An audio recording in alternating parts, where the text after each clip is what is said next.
So this video is about QA/DI strategy, exam taking strategy specifically. On a previous video, I have already talked to you about the fact that you need to look at approximately dividing your time frames of 3 hours in the paper into approximately structured in such a way that each of the 3 sections, that means quants, decision making, and English, should the time allocation should be pro rata basis of the number of questions and the number of marks they carry, right? And given the XAT structure this year, 27 questions in English, supposedly 22 questions in decision making, and 26 questions in quants, you typically allocate around 55-57 minutes to the quant section after taking away the 15 minutes that you need for the GK. So you will, out of 2 hours 45 minutes, that means 165 minutes, you will approximately allocate 57 minutes maybe to the quant section, with plus minus 3 minutes to balance out your attempts in the other sections. So the first thing, of course, QA strategy wise, is that you are solving a 26 question paper in around 57 minutes approximately, give or take 3 minutes. Plus minus 3 minutes from there. So if you are looking at this, let's say for 57 minutes for 26 questions, you essentially have around 2.2 minutes processing time per question. I'm not talking about solving time, I'm talking about processing time. The processing time is 2.2 minutes per question.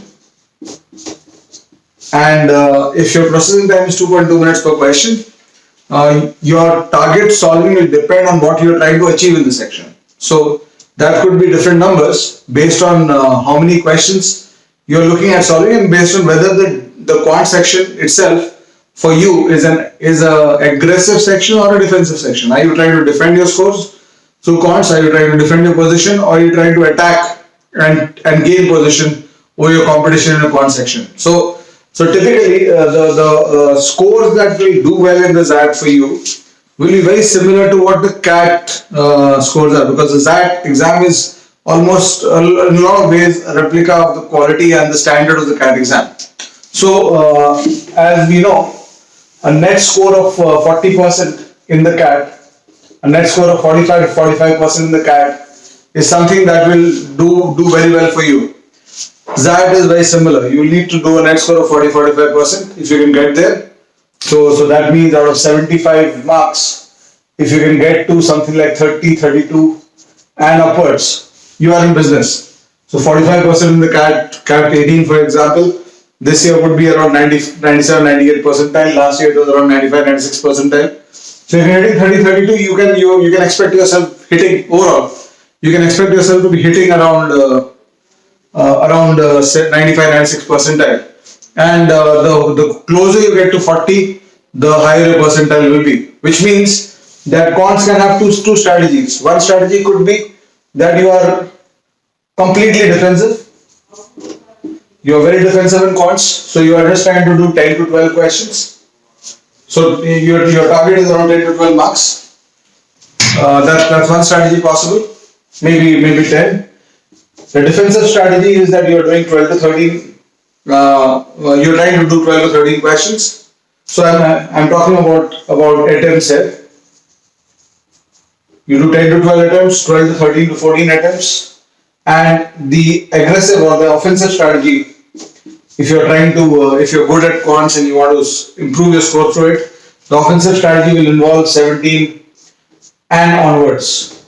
So if you look at what these convert to, if you know your CAT numbers, out of 34 questions, this would be around 50%. So 17 questions, if you're doing, it would typically be a defensive strategy in the CAT. And if you're doing around 70% questions, which means around 25 or upwards questions in the quant section, then it's an offensive strategy. And if you're doing only 40% questions, that means you're doing around 13-14 questions. You're just very defensive in the section because maybe you're not so good at it. So the numbers will remain same in terms of the percentages. So your strategy to your strategy for the quants section solving will depend on what attempts you are trying to do inside the test. Are you trying? Are you attempting? Of course, 10 to 12. I only recommend to people who are very weak at maths. But even if you are slightly okay, your target should at least be 12-13 attempts. And if you're really good, or you think that you're good in quants, the target should be 17-18 attempts. Now, whichever strategy you take, whether it's the second or the third one, what you need to ensure is that you see all 25 questions. That's an important aspect of a strategy, because the toppers will see 25 questions, and from 25 questions, solving 17 is much easier than somebody else who's trying to solve 17 out of 20.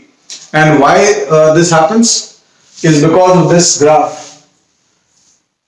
As your test starts, your time starts and your questions start appearing in front of you. And assuming that you have defined a 55-minute or 57-minute, or to make things round, let's say you decided to do quants in 60 minutes. So you have a 60-minute time frame as time starts, and you have a 60-minute, or you have a 25-26 questions in front of you in terms of the number of questions. So at this point, you're on 0% questions and 0% time. But as time starts moving ahead, as time starts moving on, your attempts have to move on parallelly. So let's say at 24 minutes, which means 40% of the time, if you have not processed, please understand this word, I am saying processed, I am not saying solved. If you have not processed 40% of the paper, that means around 10 to 11 questions. If you have not seen 10 to 11 questions and taken a decision about 11 questions, by the time you are at 24 minutes, you are behind time. And then what you are doing is you are creating a squeeze on your time versus the questions that you have left in your paper. So the moment your question processing is only till here, let's say at 24 minutes you have processed only 7 questions, and obviously you will not solve all the questions you processed. So questions processed is different from questions attempted. These are not equal. The number of questions processed and the number of questions attempted will be different.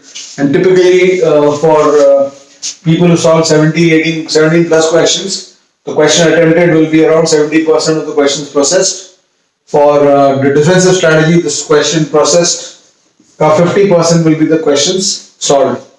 तो अगर तुमने 24 minute में सिर्फ 7 question process किए हैं या 8 question process किए हैं, तो तुम्हारा अगर defensive strategy your that quality or your quant solving is that quality, you would have solved only 4 questions, and then the pressure starts, because then what happens is you have only 60% time, but you have close to 75% of the questions left. So this imbalance should not happen. You have to be aggressive from the start, if possible. And I've seen a lot of toppers do this. In fact, I use this strategy myself when I take the CAT. I don't take the XAT every year, but when I take the CAT, I take this strategy. If I look at my time at around the 30% mark, this is the time elapsed. My questions processed will be around 40%. So what I would do would be I would put time out of the equation in the solving of the paper. And that will happen in the first 20 minutes, 20 minutes of the paper. Very vigorous solving. If a question is proving a speed breaker, I might mark it and leave it for coming back later. I will not call it a process question then. A process question is where I have taken a final call. Am I doing it or I am not doing it? Not doing it is also a final call, and that is also a question process. But if I mark the question and I want to come back, then it's not a process question.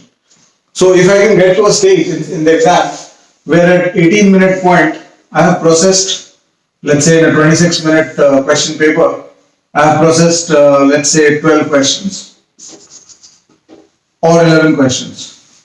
At the 18-minute mark, if I processed 11 questions and solved 7, 8, I'm pretty comfortable in the paper. So try that strategy, but worst case, this should be the case. At the 18-minute mark, you should have processed 8 questions, 7 to 8 questions. If you're not there, then you need to speed up in the next 10 minutes so that you create the imbalance. At least suppose you are at only 6 questions processed at 18 minutes, then inside the exam, you need to go aggressive for the next 12 minutes and make sure that by the 30th minute, you have processed 13 questions and taken a call about all of them. Because, as I said, if you see 25 questions, you will score more than you yourself, who having seen only 18 questions, only 20 questions.